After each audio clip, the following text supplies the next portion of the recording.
Армысыздар, мен Мархабат Серікқызы, нөмірі 3-ші дарынды балаларға арналған гимназияның ағылшын тілі пәні мұғалімі боламын. Мен үшін ұстаз болу жай ғана мамандық емес, бұл жүрек таңдауы. Менің мұғалімдік жолым бала кезден басталды. Кішкентай кезімнен стюардесса болуды армандадым, сондықтан анамның бастамасымен шет тілін оқумен өстім. Бірақ жоғары сыныпқа келгенде Қабира Берікболқызы, қазақ тілі мен әдебиеті мұғалімінің менің мамандық таңдауыма ықпалы зор болды. Сабақ үстінде отырып, мен де сол кісі сияқты ұстаз болсам деп армандайтынмын. Сөйтіп, Семей қаласының Шәкәрім университетінің ағылшын тілі пәні мұғалімі мамандығына түсіп, кейін Павлодар педагогикалық университетінде дәл сол мамандықта магистратураны тәмамдадым. Отбасын құрып, қыз бен ұлдың анасы атандым. Алғашқы жұмыс орныма да орналастым.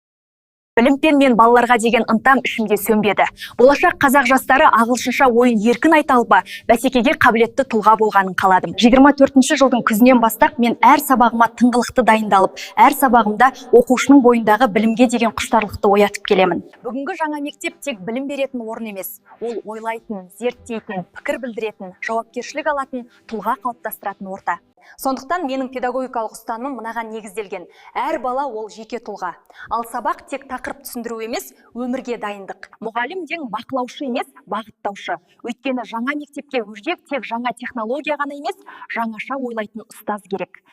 Сіздерге сұрақ: ал жаңашыл ұстаздың басқа мұғалімдерден қандай айырмашылығы бар?